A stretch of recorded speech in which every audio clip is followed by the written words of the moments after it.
Hola, buenos días. Desde el plató de la Asociación Española de Franquiciadores con nuestro socio colaborador Bird&Bird.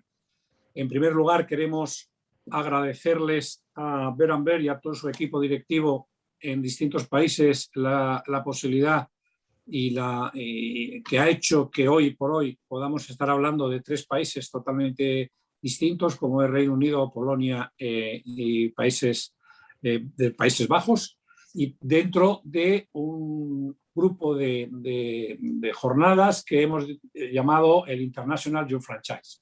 Para ello tenemos al staff de Bird&Bird en España, como es Lourdes, Ayala y Diana Sanapotra, que ellas serán las que liderarán, sobre todo en el caso de Lourdes, hará la traducción al inglés y dará el paso a todos ellos. Todos aquellos que queráis hacer alguna pregunta durante las intervenciones las dejamos para el final y nuestro equipo, Verónica en concreto, las irá leyendo y traduciendo y pasándoselas a Lourdes para que se puedan contestar en la medida de lo posible. Y no quería dejar para acabar más que agradecer tanto al doctor Saskia King, a Graeme Payne, Roelien y a Kuba el hecho de que estén con nosotros. Thank you very much. Lourdes. Muchas gracias, Eduardo. Bueno, en primer lugar, también nosotros agradecemos mucho a la Asociación Española de Franquiciadores la posibilidad de organizar esta serie de webinars con vosotros. Como sabéis, todas las sesiones que van a tener lugar van a ser en inglés porque contamos con expertos de todo el mundo, pero no quería dejar pasar esta oportunidad para hacer una breve introducción en español. Como ya decíamos en la invitación, somos y como decía Eduardo, somos un despacho internacional que contamos con más de 1.300 abogados repartidos en 29 oficinas en todo el mundo, y además de ser internacional tenemos un enfoque sectorial en determinados sectores, uno de los cuales es el de la franquicia. En este sector tenemos más de 50 abogados repartidos por todo el mundo, especializados en concreto en la franquicia y en el asesoramiento a franquiciadores. Y lo que hacemos sobre todo es acompañar a nuestros clientes en su expansión a través de la franquicia, tanto nacionalmente en su propia jurisdicción como de forma internacional. En este sentido, mis compañeros van a tratar, como ha dicho Eduardo, de las legislaciones aplicables en el Reino Unido, en Holanda y en Polonia, pero quería hacer un brevísimo apunte sobre por qué creemos que es de interés este webinar. Y la razón es porque cuando el franquiciador, una marca, decide internacionalizarse a través de la franquicia en otra jurisdicción, esa es una cuestión muy compleja en la que hay que tener en cuenta muchísimas cuestiones. Y aquí estamos nosotros para poderos ayudar en todas ellas. En primer lugar, quería destacar que, claro, no es único el modelo de negocio que se puede utilizar. Viene utilizándose tradicionalmente la franquicia o el contrato de distribución, pero también tenemos otras estructuras híbridas complejas que básicamente consisten en ligar la estructura accionarial del franquiciado con la continuidad del contrato de franquicia, que hace que se mantenga un control estructural sobre la red muy importante, y eso es algo en lo que nosotros tenemos mucha experiencia. En segundo lugar, el contrato, la modelización de un contrato de franquicia es fundamental para que los equipos conozcan de antemano el contenido contractual y se gane eficiencia en la negociación, adaptándolo lógicamente a cada particularidad de la legislación aplicable en cada jurisdicción. Por otra parte, la regulación específica aplicable en cada jurisdicción varía y por tanto es fundamental tener un asesoramiento legal particular y especializado en esa materia. La estrategia de salida es también muy importante desde el inicio, tenerla clara, porque va a influir en la estructura contractual y en la estructura societaria que se utilice, así como la realización de adquisiciones o desinversiones estratégicas. Y por último, pero no menos importante, tener desde el inicio un plan de gestión del riesgo y de mitigación del riesgo. Bueno, pues centrándonos ya en este tema, voy a dar paso a mis compañeros, no sin antes deciros que invitaros a que visitéis nuestra página web, en la que existe una herramienta que ponemos a disposición de todos nuestros clientes, que también está el link en los materiales que os vamos a pasar y que se llama International Franchise Laws Tracker, y que incluye una breve referencia a la legislación aplicable a la franquicia en cada una de las jurisdicciones. Se colgará también en redes nuestra presentación, por cierto. Bueno, pues ya dando paso a mis compañeros, voy a pasar al inglés. I switch to English now. This is, as we've said, the first one of a series of webinars that we have organized together with the National Association of Franchisors in Spain, and which refers particularly to UK, the Netherlands, and Poland. And then will be followed by 3 other sessions: Australia and China on 5th of October, Italy, France, and Morocco on the 27th of October, and India and Middle East on the 11th of November, to which you are all invited. We will have also today, and as a first speaker, Saskia King, who is our EU competition law expert, and who will give you a brief update on changes to come that are expected on the very important and very relevant for the franchisees and for the franchisors on vertical agreements block exemption EU regulation, el reglamento de exención por categorías de acuerdos verticales, which is very interesting, and we have to all keep in mind. So I give the floor to Saskia now, and thank you very much to everybody. Well, thank you very much indeed for the introduction. I hope you can all hear me, and I'm sorry not to be speaking in Spanish. So hopefully you can understand what I'm going to be talking about. And obviously we're very delighted to take any questions at the end of the session. So I'm delighted, of course, to be speaking to you about EU competition law relevant to franchise agreements. I think if we could have the next slide, please, that would be great. So as a firm, we have a lot of experience advising businesses on their franchise models. And my job is to help businesses navigate what can be a really tricky area and provide advice so that businesses do not fall foul of the competition rules, or at least understand the risks of pursuing particular commercial strategies. So the purpose of my session is simply to give you an overview of the EU competition law landscape applicable to franchise agreements and highlight the sorts of things to have in mind when you consider your business models.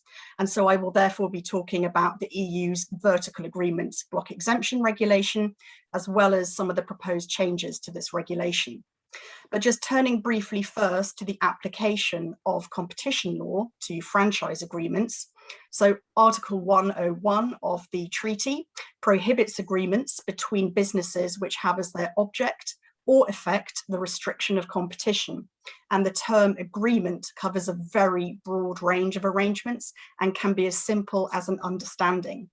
And so this prohibition covers both vertical and horizontal agreements. And a vertical agreement is an agreement between two businesses that for the purposes of that agreement operate at different levels of the production or supply chain. And so therefore this would include agreements between a franchisor and a franchisee. So agreements that restrict competition are prohibited unless they are exempted. That is where the economic benefits outweigh the anti-competitive effects. And additionally, some agreements may benefit from a block exemption regulation. So block exemption regulations cover a range of agreements, including vertical agreements, and they automatically exempt agreements which basically comply with a set of criteria. And of course, breaching the competition rules can have severe consequences.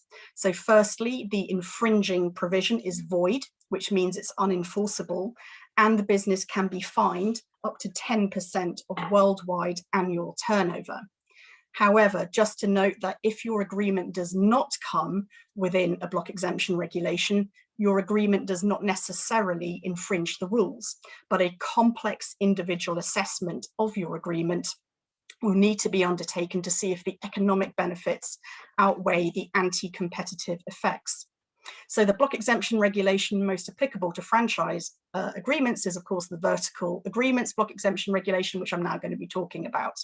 So the current VBA, as I'll refer to it, actually expires on the 31st of May next year, which is why it's worth highlighting what is exempted now and what may change going forwards, so that you can consider your agreements and whether it's a good time to think about your business model and what you're trying to achieve with your business models. And of course, we're here to help you do that.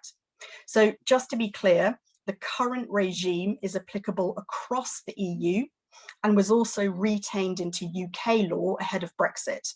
At the moment, the rules are identical in the EU and the UK, but this may soon change. So to recap, if your franchise agreement comes within the VBA, then it's automatically exempted and therefore will not fall foul of the competition rules. Indeed, the VBA specifically recognises franchise agreements and specifically covers them because they contain intellectual property right provisions, and these are covered so long as those IPR provisions are directly related to the use, resale or sale of goods or services by the buyer or its customers.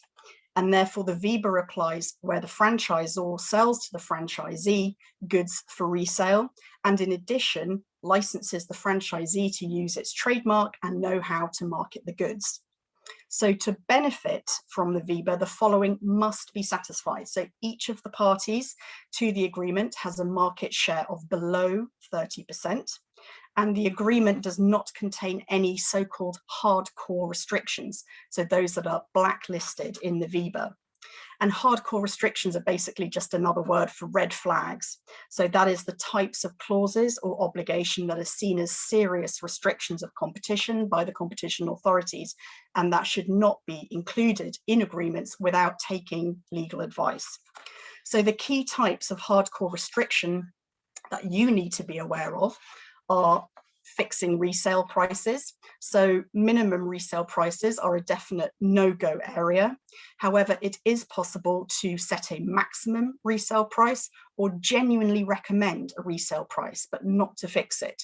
And it's also just worth pointing out that the behavior of a business is just as important as actually what's written in the contract. So for example, if your monitoring and or reporting provisions in respect of pricing actually mean in effect that you are price fixing, then that behavior is prohibited.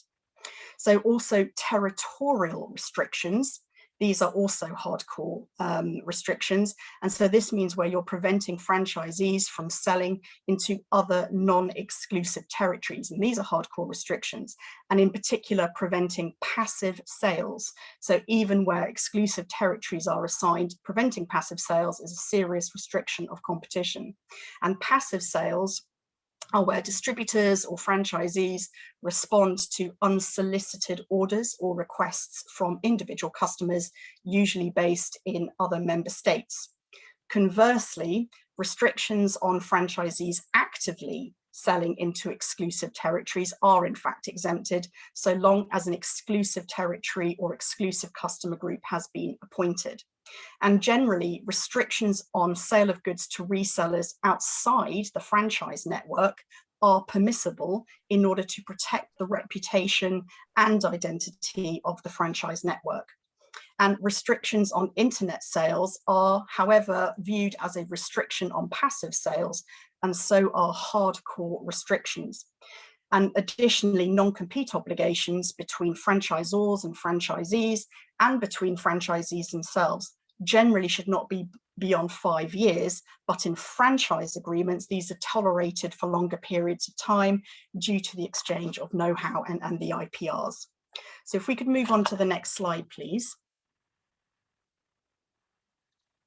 So the current EU regime is due for a shake-up, the idea being that the Commission wants to ensure that the rules remain relevant given how commercial models have evolved, as well as the way in which business is conducted, particularly across the internet. So in July of this year, the Commission published a draft vertical agreements block exemption regulation, which retains the structure and substance of the current VIBA, whilst readjusting certain rules, in particular around dual distribution, dual pricing, retail parity obligations, active sales restrictions, and certain indirect measures restricting online sales. And it also offers more flexibility for distributors who wish to combine different types of distribution structure.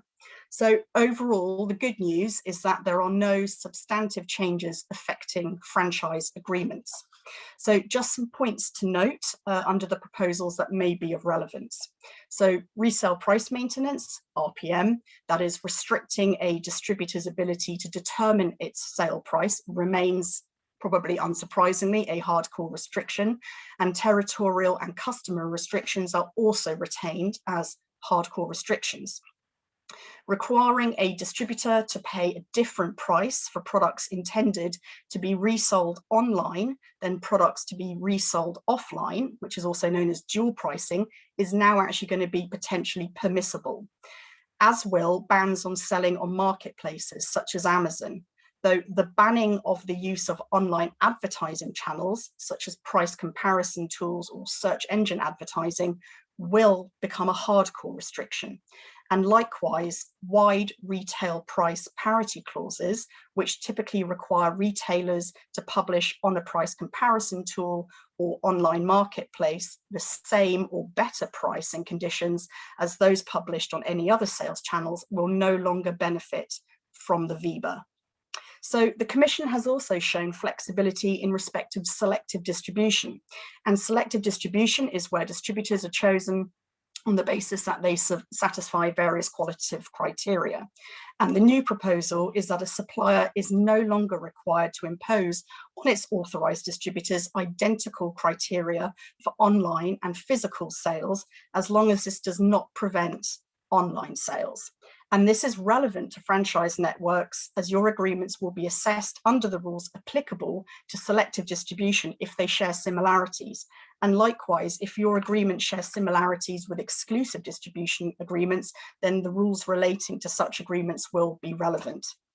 So the draft VIBA also retains the ability for agreements to be entered into where the supplier is a manufacturer and also a distributor of goods, while the buyer is a distributor and not a competing manufacturer. And these are known as dual distribution agreements. However, the Commission has introduced a new aggregated market share threshold of 10% at retail level in order for parties to benefit from the exemption. So this has come down from 30%. So I've just given you a very brief flavour of some of the key issues, and we will of course continue to monitor the situation and publish updates.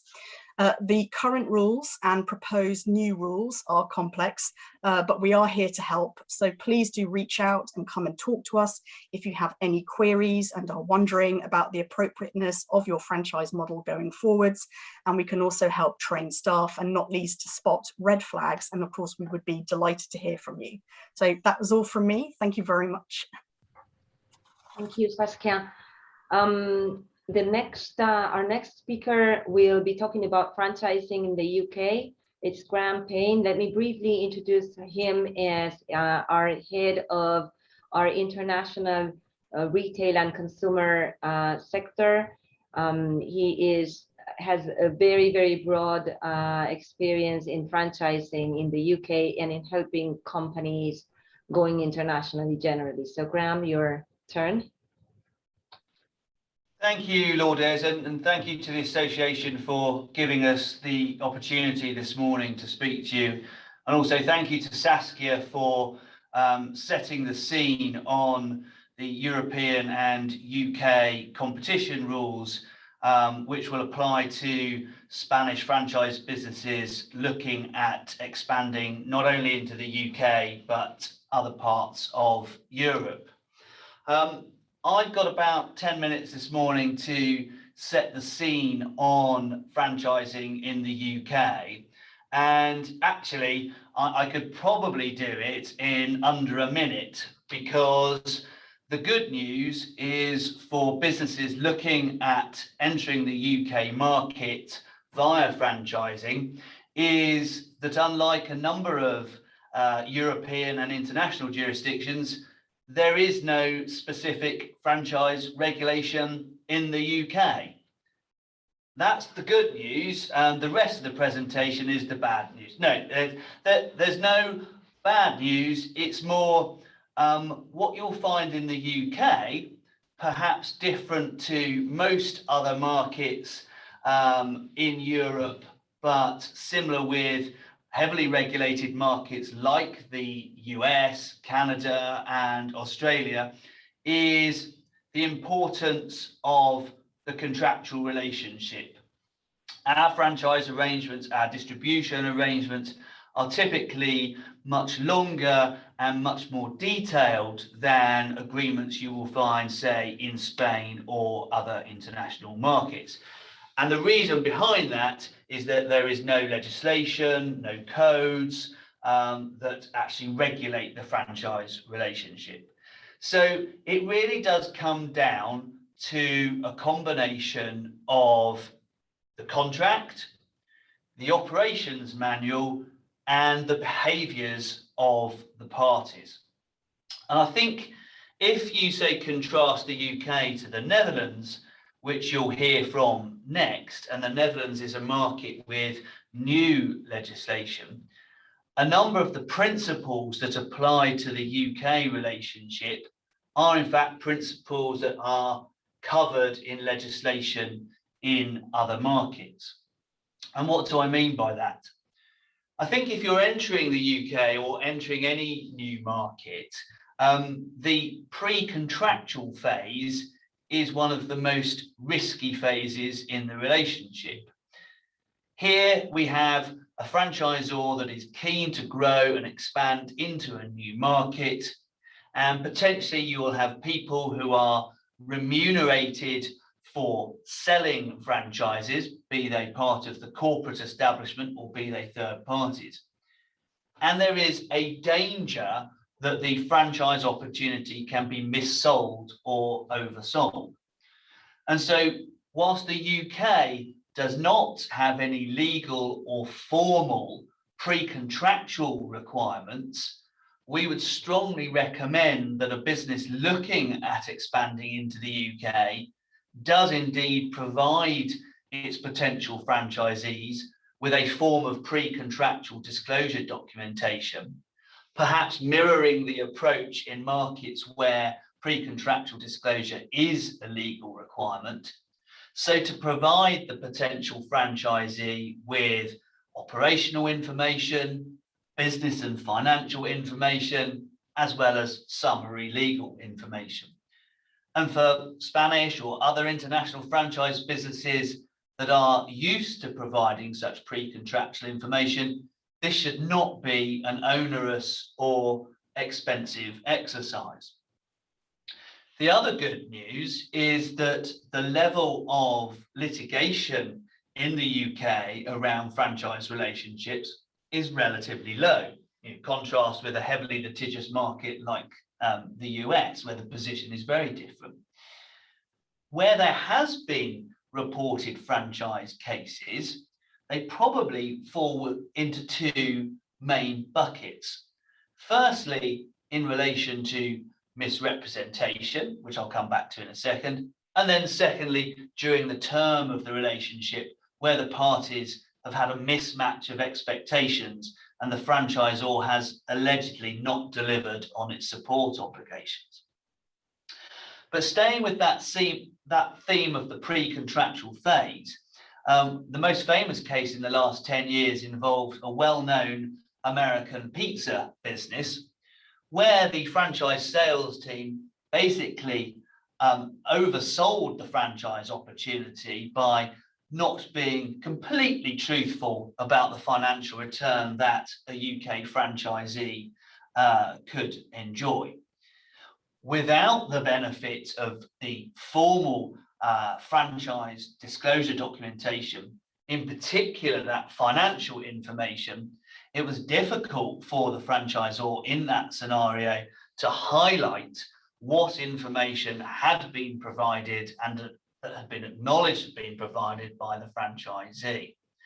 And I think that case was a wake-up call for both UK franchisors and international businesses looking at the UK market to, whilst they can enjoy the benefit of a market that doesn't have regulation, sometimes the regulation is there not only to protect the franchisee, but also to protect the honest franchisor who's happy to display the correct financial business system information. So I said earlier that the franchise relationship heavily depends on a number of elements, including the operations manual. Naturally, it would be important for Spanish franchisors and all businesses to ensure that the manual is clear, not only in terms of translation, but also contains culturally appropriate adaptations for the UK market, be that in relation to description of the business, or be that in relation to how the business is promoted and advertised, not only to franchisees, but to end consumers. One issue that we sometimes see, and that we just notify all clients to be careful of, is your standard franchise contractual documentation should not make the operations manual an actual part of the contract.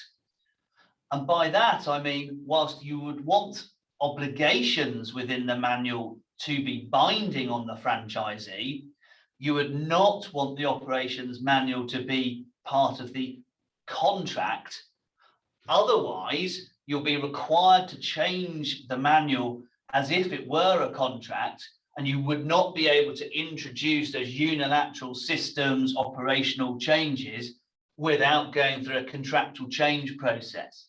So it's quite a subtle point, but we often find it where agreements have not been very well drafted, that the operations manual can itself become part of the contractual relationship. So it's something to watch out for. You may also hear throughout the term of a franchise relationship in the UK concepts of good faith, and the issue of a relational contract. Now, in the UK, the doctrine of good faith has slightly muddied the waters in what is called relational contracts, i.e. long-term distribution and franchise arrangements. Again, the good news is that we do not have any binding duties of good faith by the franchisor to the franchisee enshrined in legislation or case law. And therefore, again, for those markets where good faith perhaps is more enshrined in the law, you'll need to look at the position in the UK in terms of the balance of the relationship between the parties to ensure that implied duties of good faith, which elevates the legal duties, are either there appropriately or are not there inadvertently, thereby binding the franchisor to a higher standard. So whilst there is a case law and commercial framework that really does govern UK franchising, I think from experience, one area that is true not only in the UK but across franchising is the role of the franchisee and franchisee champions. And I would strongly encourage all businesses operating in the UK to have a form of franchisee board, franchisee council, to really assist the franchisor with the rollout and growth of the business. You'll all know that franchisees do not like any form of change. Once the business is set up and running, they're very suspicious of any change, even if it's to their advantage. So one of the best ways to help introduce system changes as your business develops and evolves is to have it championed by your franchisees. If franchisees can tell other franchisees that new initiatives, new ways of working, new forms of marketing channels, new forms of distribution have benefited their business, it will be much easier for you as the franchisor to introduce those changes rather than you seeming to impose the change on your network. So work with your franchisees and empower them to be your brand ambassadors and your brand champions. Next slide, please, Diana.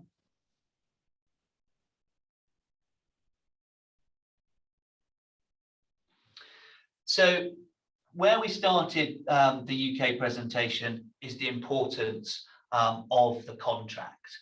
And I think increasingly, particularly with increased digitalization and the rise of the internet channel, you as a franchisor will be expected to provide a solid IT infrastructure for your franchisees to be part of, and potentially for your franchisees to interact with end consumers. So the franchise agreement has for many years now not just been about the bricks and mortar relationship or the territory. It's very much about the online environment that the franchisee can participate in and that your franchisees' consumers can also participate in. So you will need to carefully document the e-commerce, the IT hardware and software provisions, and the interrelationship between the franchisor and the franchisee in those arrangements. Also to note, if franchisees are paying for goods or services online and there are third-party payment service providers, this is an area of regulation within the UK, and financial services can be a potential legal minefield for businesses. So again, this will need to be thought through as part of your contractual and consumer-related documentation. I'm not going to spend too long this morning talking specifically about food and food delivery, but it has been a trend that has accelerated pre-COVID and certainly gathered further pace during the pandemic. But the whole delivery service providers, the delivery channel, not only in food, but with the rise of aggregators, means that there's another party potentially in the contractual relationship. And so again, if you're using a third party, be it a food delivery provider or another logistics provider, how do your franchisees interact with that third party? And can what they do potentially cause an issue between the franchisor and an aggregator, a delivery provider, a logistics service partner, etc. No presentation on franchising can escape the D word, and that's data. It does seem that data protection is an area where new laws come out about every 10 minutes. And so by the time this presentation is over, I'm sure there'll be another data protection law that you will all need to comply with. But at its essence, you as the franchisor will need to set the framework in which your franchisees will be legally collecting, processing, and exploiting consumer data for the growth of your franchise business, your franchise brand in the UK and other markets. And that will have a significant impact on your contractual terms, not only in the UK, but particularly if there is a UK to EU data transfer element. So data is a key part of the franchisor-franchisee contract. Some other points, I think, maybe not for today, but very happy to take offline, depending on whether your business has a supply chain element to it. The supply chain, not only are they suffering as a result of COVID and Brexit, there is an increased demand from consumers, franchisees, and all parts of the supply chain for the supply chain to be much more sustainable and ethical. So not only is there the balance of the law, but the ethical requirements have a significant impact on your franchisor, franchisee, end consumer supply chain relationship. And I think just really to end the UK story on a positive note, as we hopefully continue to come out of the pandemic has shifted the dial on the UK real estate landscape. So if you are looking to invest in UK real estate as part of your franchise growth, be that for distribution hubs, be that for consumer-facing premises, now is a real good time to invest as UK real estate comes back. There are some very good commercial opportunities, including within London and city centres, for you to establish your brand, or for your franchisees to establish premises as a shop front in the UK. Lourdes, that's it from me from now, but again, very happy to take questions at the end. Thank you, Graeme. That was really interesting. Now we're going to talk about the franchising in the Netherlands with Roelien van Neck, and the floor is yours, Roelien. Thank you, Lourdes, and nice to speak to you all this morning. I would like to give you a brief overview of the Dutch Franchise Act. So contrary to the UK, we actually do have a regulation covering franchising per se, and it came into force just this January. So in the months leading up to this year, we've been very busy helping our clients become compliant in their franchise documentation. Leading up to this act, it has been debated for various years. And one of the reasons behind this act is that there was a lot of litigation, many disputes around franchise agreements and the performance of franchise agreements. And this usually covered things like expected turnover from the franchisee or information sharing, possible misrepresentation. And so this all has to do with information. And as you'll see, as I'll explain, a lot of topics in the Dutch Act refer to indeed the sharing of information now on a mandatory basis. And the overall aim of the Dutch Franchise Act is really to strengthen the position of the franchisee, particularly the smaller businesses is what is being addressed, basically during the entire life cycle of the agreement. So there is an important part covering the pre-contractual phase of the agreement. There are regulations that cover what happens during the term of the franchise agreement, as well as some post-term stipulations. And this is similar to systems that we already know from other European countries. So what does that look like in practice? Perhaps Diana, you could switch the slide, please.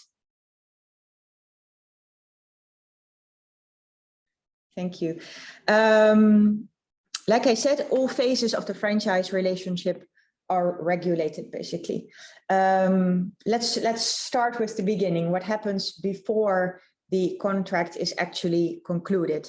There is an active disclosure obligation, some disclosure obligations on the part of the franchisee, but more importantly are the disclosure obligations on the part of the franchisor. And the franchisor must ensure that certain information is provided to the prospective franchisee. The most important parts are the actual draft franchise agreement, as well as any kind of attachments to the agreement, like a manual or anything else, as well as information on franchise fees, other financial contributions that are payable by the franchisee, as well as other details regarding the practical cooperation between the parties as the relationship will progress. And all of the information can actually be provided under an NDA, so you can keep it confidential. But what is very important is that there is also what we call a standstill period of 4 weeks. And after all of the disclosure obligations have been met, after all the information has been provided, there's a period of 4 weeks, and within that 4 weeks, the contract cannot be concluded, and also associated agreements cannot be concluded. So if you are looking to also enter into a lease agreement or a sublease agreement for the location, you will have to wait for that 4-week period to come to an end before you can conclude the agreement. And it's also important to note that during the standstill, you cannot amend the contractual documentation. So really, it is standstill, meaning that nothing happens other than the franchisee should carefully monitor all of the or the information that he has received. And this is a process issue. So the disclosure is really a material obligation, and the standstill period is more of a process obligation, but it's important to calculate it into the process of signing as you are working towards that moment. And important also to remember is that if you are renewing an agreement, this all starts again. So again, you need to provide disclosure, you need to provide information. And the only exception is that the standstill will not apply, so as not to impede the business continuity, because then, of course, the franchise is already alive and kicking, hopefully. So that's the pre-contractual phase. Now, if we look at the phase during the franchise agreement, there's a big emphasis also on information sharing. And it goes 2 ways. So it's from the franchisee to the franchisor, but importantly also from the franchisor to the franchisee. So the franchisees must be kept up to date to what is going on. And the franchisor should also support the franchisees in their business. And most importantly is a consultation and change/consent obligations that is contained in the Act. And that means that if the franchisor wants to include or make a change to the franchise formula that will have a financial impact to the franchisees, for instance, the franchisees have to do a certain investment, there is a consent right contained in the Act. And that's very important to note, because it means that you cannot unilaterally just push through any changes. It is possible to include within the franchise agreement a certain financial threshold, and anything that stays below that financial threshold does not require a consent. But as soon as an investment comes above the threshold, you will need consent. And it can be either consent of the individual franchisees, or you can stipulate that consent must be provided by, for instance, a franchise board or franchise council. But this is an important point to look at if you are doing business as a franchise organization in the Netherlands. And it's something to really, to really review your agreement, whether you have something like this, because if you do not have a threshold included in your contract, any kind of change will come under the consent right. So this is an important topic to look at. Then if we go to the third phase, so after the agreement, there are also a number of important points. The law actually stipulates that you must include in your contract something on goodwill. Goodwill that has been, basically generated by the franchisee in its own business. That is not to say that there is always goodwill payable, but you cannot exclude it in your contract. You cannot state in your contract that there will never be any kind of goodwill payable to the franchisee. What you have to do is that you must include a clause stating that you will look into the topic of goodwill, that if you want to calculate it, you will do it using a certain formula that you can choose yourself. But again, a practical point is that if you have something in your contract that states that the franchisee will never be entitled to any goodwill, then that kind of clause will not be valid. And lastly, there are also some restrictions on non-compete clauses, or post-term non-compete clauses, basically in line with with general competition law, as Saskia explained.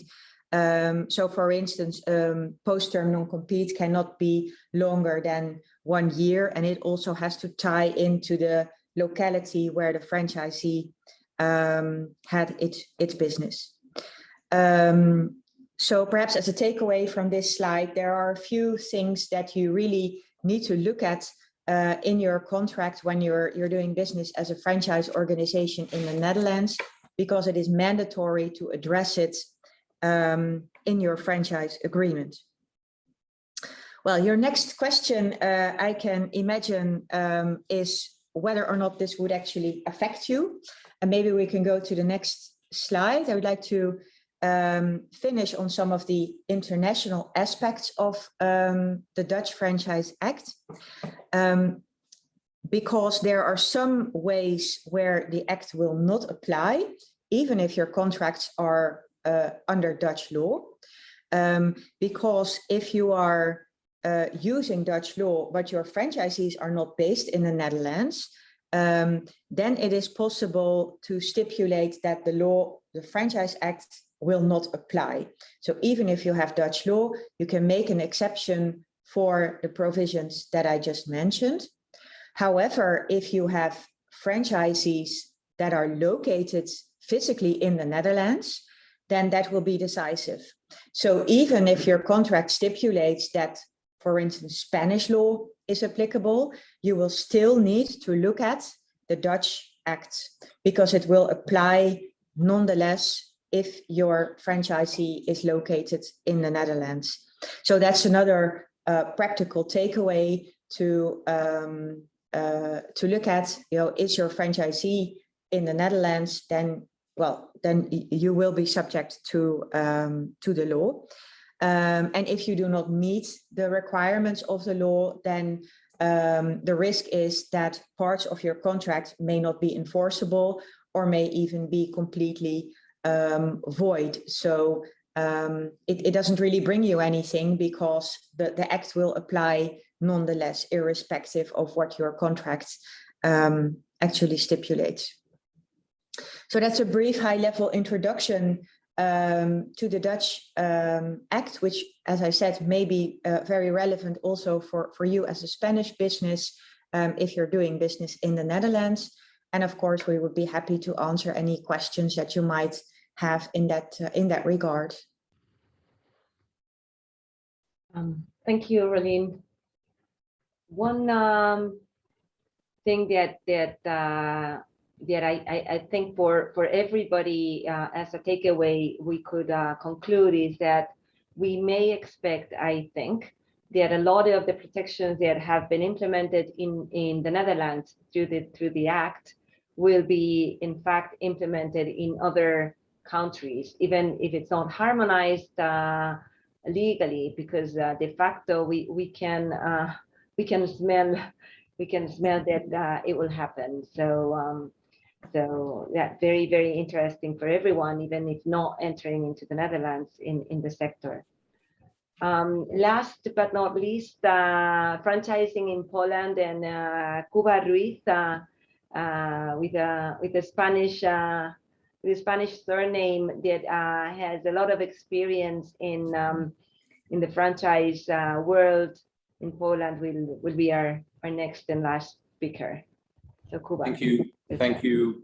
Please do not be deceived with my family name. I will present in English because my Spanish is very poor. Sorry for that. I'm very happy to be able to talk you through very basic information on franchising in Poland. I would say from the legal perspective, it's fairly straightforward. Up till now, we do not have any specific regulation on franchising. So franchising is just a professional service agreement, and you could in fact enter into such agreement within 15 minutes after that presentation if you find a good business partner in Poland.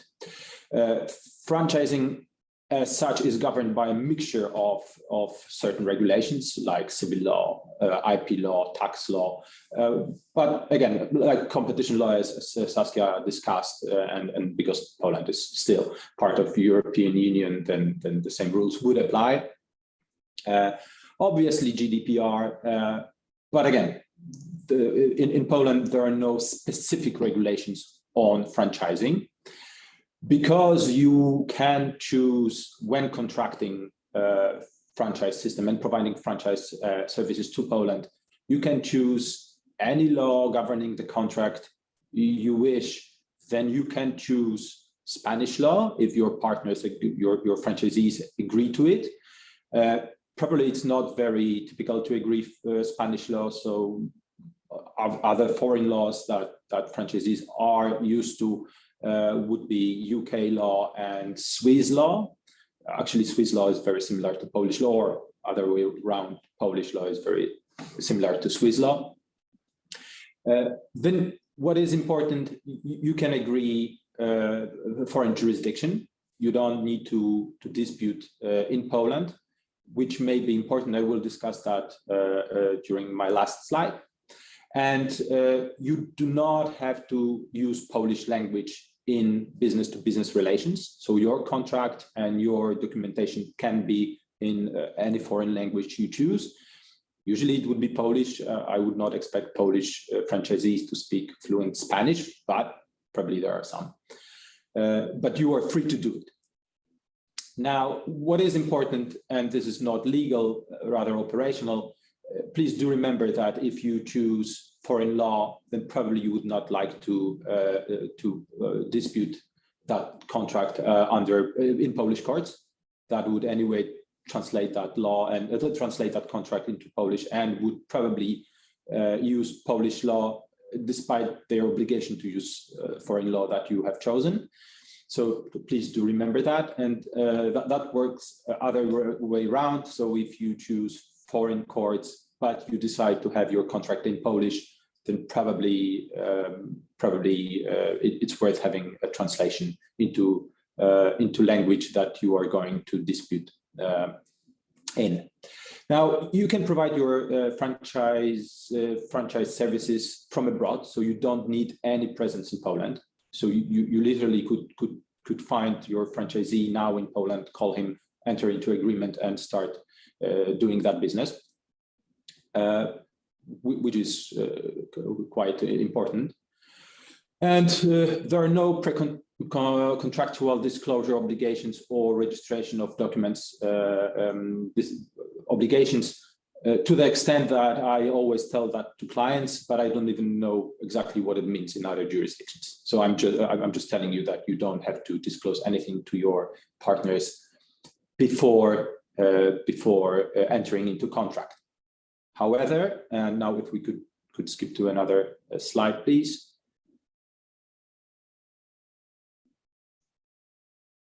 Yes, thank you. There are certain legal issues that I would like to talk you through, because usually they surprise foreign entrepreneurs, and they might impact your operations, even if you choose foreign law for your contract. So first of all, manuals, and the issue that was discussed by Graeme, that you would not like manuals to be part of the contract, because you would like to be free to amend them at any time because of the development of your franchise system. We do recommend that, but then if you anyway want your franchisee partners to be obliged and bound by these manuals and to follow these manuals, then these manuals would be treated as standard terms and conditions. So there are certain rules on how you enter into such standard rules and conditions. And these would have to be provided to franchisee before entering into franchise contract. So they need to be provided on a durable medium, so in PDF or printed version. Your partners need to be able to store such documentation, review such documentation at any time. What we usually do is we provide these documents printed on a day when the contract is signed, but earlier, which is later somehow certified or approved by certain statement by franchisees. But you should remember about it, because if you do not provide that these manuals prior to entering into contract, then franchisees may argue and may go before Polish court saying that actually they did not enter into agreement where these manuals are part of it, and they are not obliged to follow these manuals, and there is a risk that their argumentation would be effective. The other local change is transfer of Polish IP rights. If there are Polish IP rights created by Polish subjects, to transfer these IP rights effectively, you need to sign a written agreement. And by written agreement, we mean a hard copy agreement on paper with wet ink signature, or electronic agreement with a qualified electronic signature under EIDAS regulation. So please do remember that, because if you want your franchisees to transfer IP rights developed by them when they develop the franchise system for you, then you need to have your agreement in paper. And it's extremely important now when everyone is using DocuSign, and usually the functionality of DocuSign parties are using is just regular electronic signature. That would not be enough to transfer IP rights from Polish subject to other entity. So please do remember about that. And in UK or US-based contracts, you would see the termination events. And one of termination events would be termination due to bankruptcy or insolvency. And that would actually not be effective under Polish law. So a Polish bankruptcy law explicitly prohibits termination of the contract solely due to opening bankruptcy proceedings or insolvency proceedings of one party. Now, I will not discuss the authority of Polish competition authority over franchise contracts. It is what Saskia discussed. If your contract is in breach of competition law, if it violates competition law, then Polish the President of Office of Competition and Consumer Protection would have an authority to investigate that. Also, if your franchise system, within your franchise system, you process personal data, then Polish Personal Data Protection Office and its president would have authority over your over that contract and over that processing of personal rights, personal data. If we could go to another slide, please.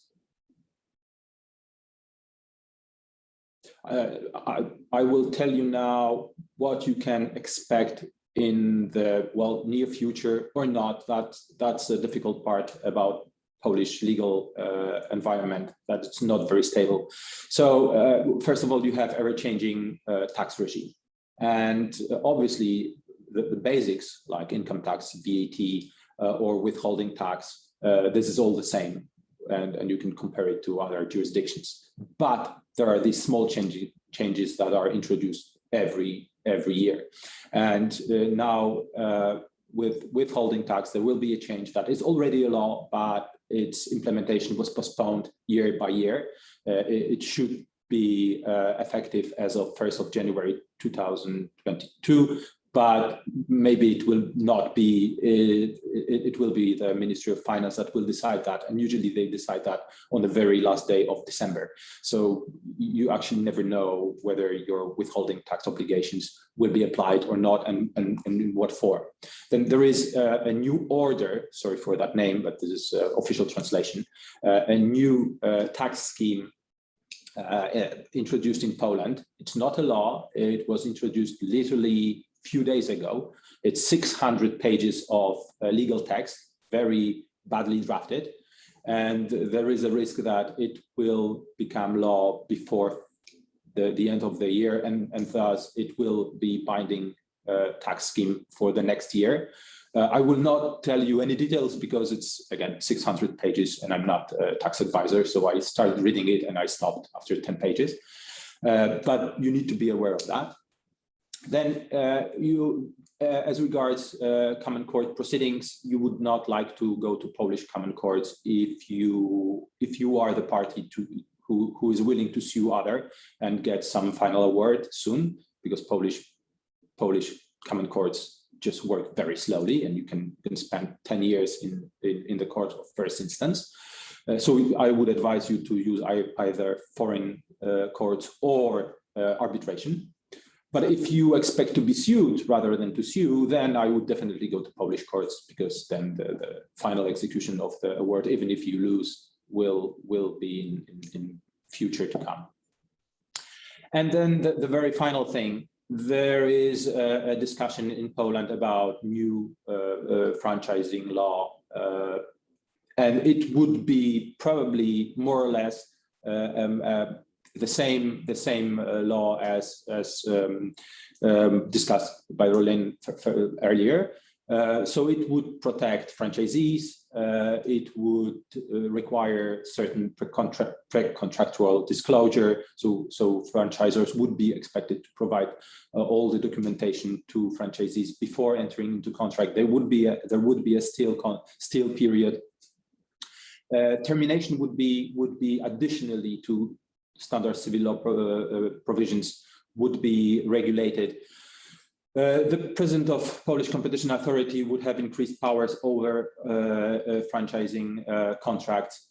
And what is important, the regulation would affect contracts that are already in place. So it would not affect only contracts for the future, but if you enter your contract now before the law enters into existence, then it would still apply to you. And as Roelien explained, it would always apply to, even if you choose foreign law to govern your contract, still the Polish franchising law would affect your franchising operations in Poland, obviously don't.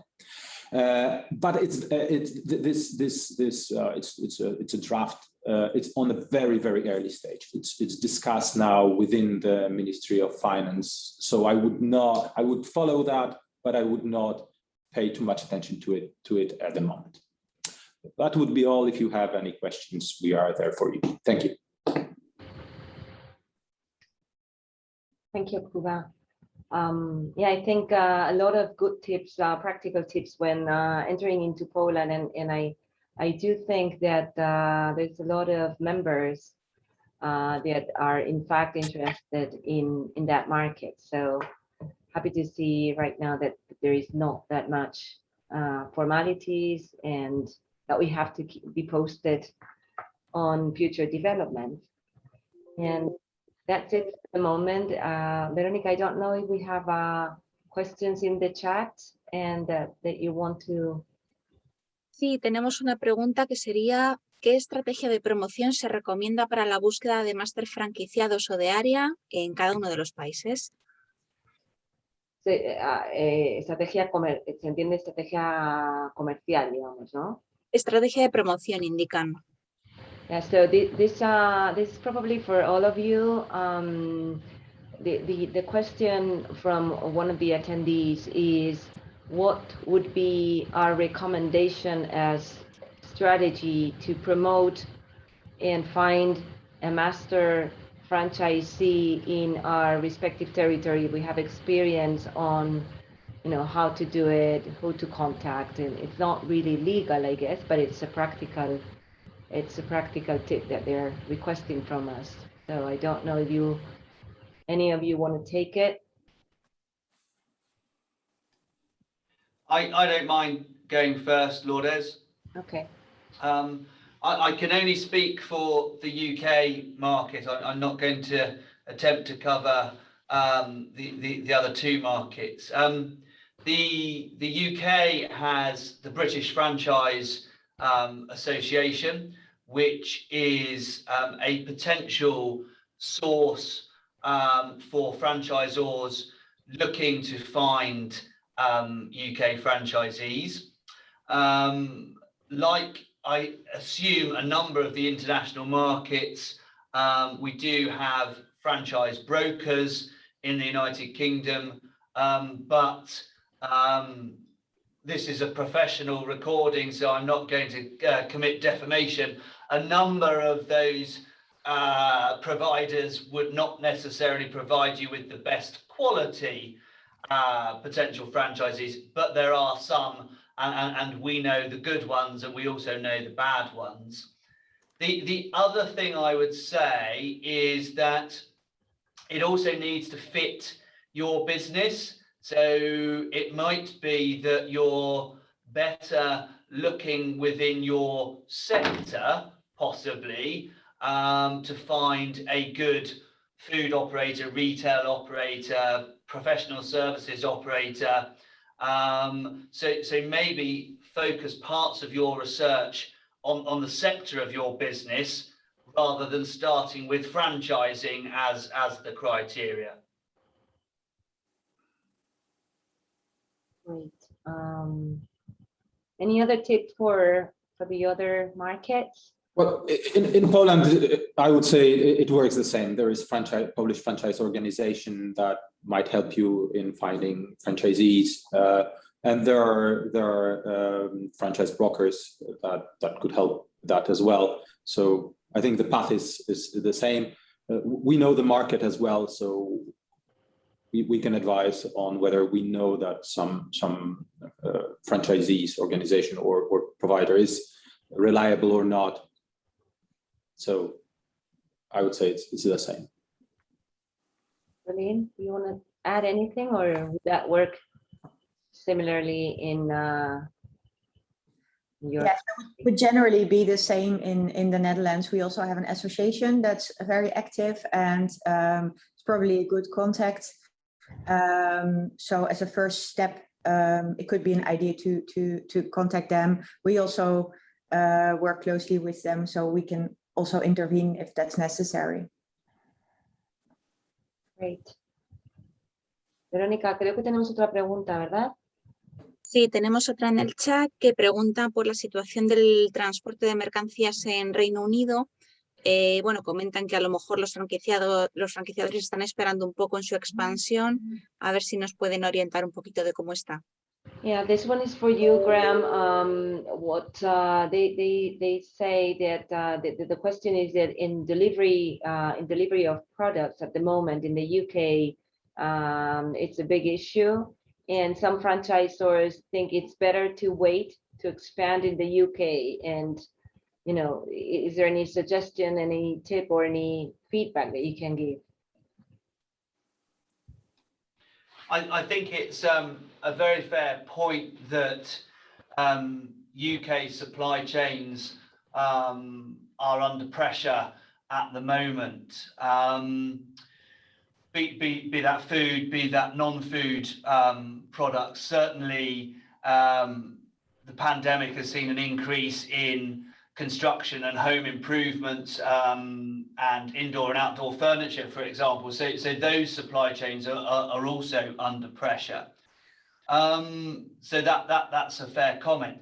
I think what I would say is that logistics providers, distribution providers at the moment are acutely aware of the supply chain problems. And so there is also the potential opposite to the argument to say now is a good time to strike a deal with logistics providers because they are they are working in a fiercely competitive market, and if you are in discussions with a number of supply chain partners, you will be able to potentially negotiate a better commercial deal at the moment. So there's a competing argument as to the why wait.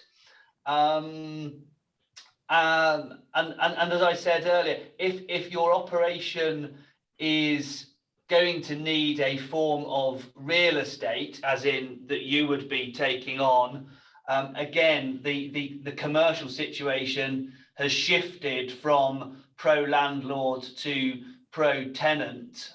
So there's some competing arguments to say now is actually a good time to invest. There's also quite a lot of liquidity and capex in the UK market, so lending is at lending if necessary, and I know people don't like debt, but lending is also at a good stage. So yes, there are pressures, but there's also some very good opportunities at the moment to secure property, secure logistics relationships. So yeah, definitely not all negative. Great. Good to know. Okay, Verónica, is there any other? ¿Hay más preguntas o? Creo que Eduardo quiere hacer alguna. Sí, buenos días otra vez. No, quería hablar de la oportunidad de esta reunión, felicitar a Bird&Bird y a todo su equipo, porque curiosamente en los temas que hemos tratado en los distintos países, en 2 horas vamos a tener una reunión directa con el Consejo Mundial, que somos 44 países, y mañana tenemos una junta directiva de la Asociación Española, donde uno de los puntos claves va a ser un poco el futuro del franchising en Europa, ¿no? Con lo cual, lógicamente, cuando marcamos este webinar, no pensábamos que teníamos esas reuniones, con lo cual, fijaros la importancia que ha tenido y felicitaros por la oportunidad y por la coincidencia del tema tan importante, ¿no? Y agradeceros. Nada más, quería hacer este comentario que creo que era justo hacerlo.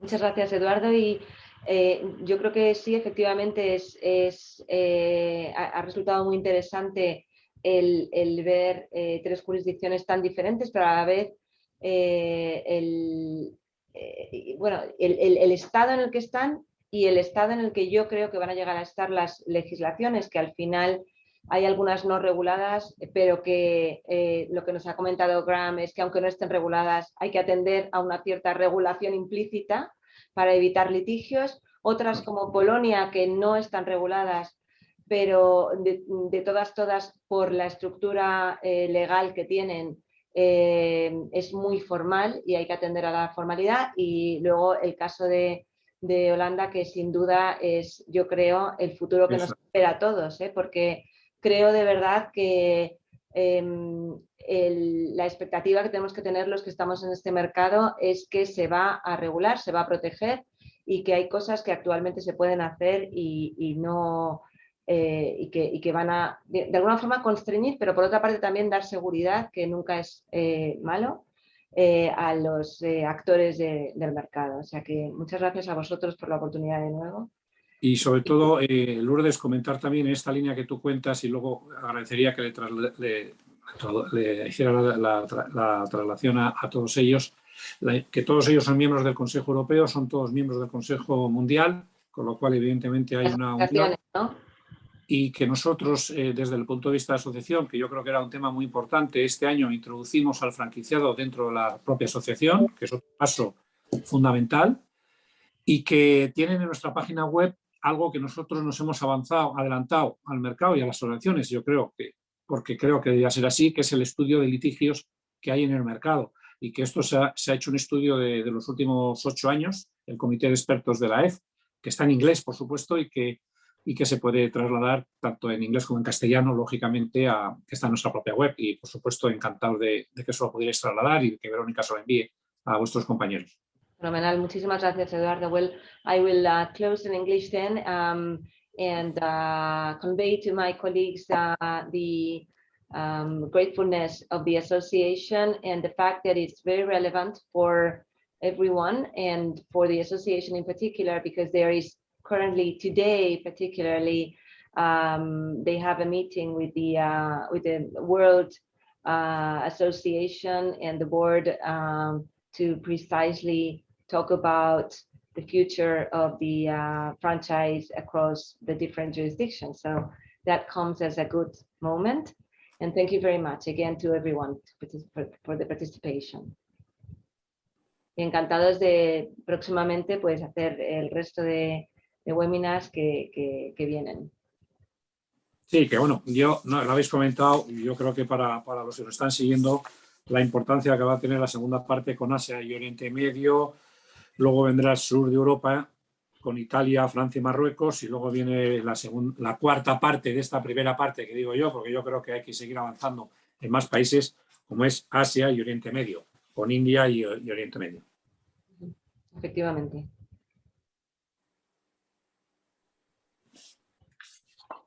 Bueno, pues Lourdes, yo no sé si queréis alguna cosa más para ya ir finalizando.